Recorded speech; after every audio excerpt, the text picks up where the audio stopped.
নমস্কার বন্ধুরা, আপনারা দেখছেন বাংলা ডিফেন্স নিউজ। মুহূর্তে সবার একটা বড় খবর চলছে ইসরায়েল আর ইরানের মধ্যে ইস্যু নিয়ে। ইসরায়েলের ফরেন মিনিস্টার 32টা দেশকে একটা লেটার ইস্যু করে আর কি, 32টা শক্তিশালী দেশকে, যে ইরানের মধ্যে স্যাংশন লাগাতে আর ইরানের যে রেগুলেশন যে গার্ড আছে তাকে আতঙ্কবাদী ঘোষিত করতে।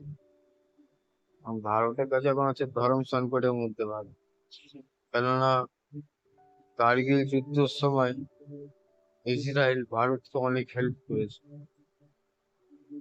এখন সেই অবস্থায় ইসরায়েল এখন ধরন সংকটে, ইসরায়েলের হেল্প অবশ্যই ভারতকে এখন করা উচিত। কারণ দেখুন, আমেরিকা যদি স্যাংশন লাগায় অটোমেটিক্যালি সব দেশ লাগিয়ে নেবে। পয়েন্ট হচ্ছে যে ইরানের যে রেগুলেশন গার্ডকে আতঙ্কবাদী ঘোষিত করা একটা চাপ পরে আর কি।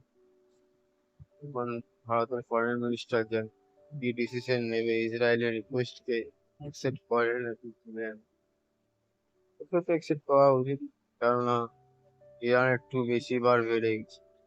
আমেরিকা কিছুদিন আগে একটু স্যাংশন ঢিলা ছেড়েছিল, সময় তেল টেল একটু অল্প কম বেশি বিক্রি করেছে, সেই সব টাকা নিয়ে 10 বিলিয়ন 8 বিলিয়ন টাকা যেসব দিয়েছে আর যেগুলো নিয়ে সালাম মিসাইল বানানোর মধ্যে ইরান লেগেছে।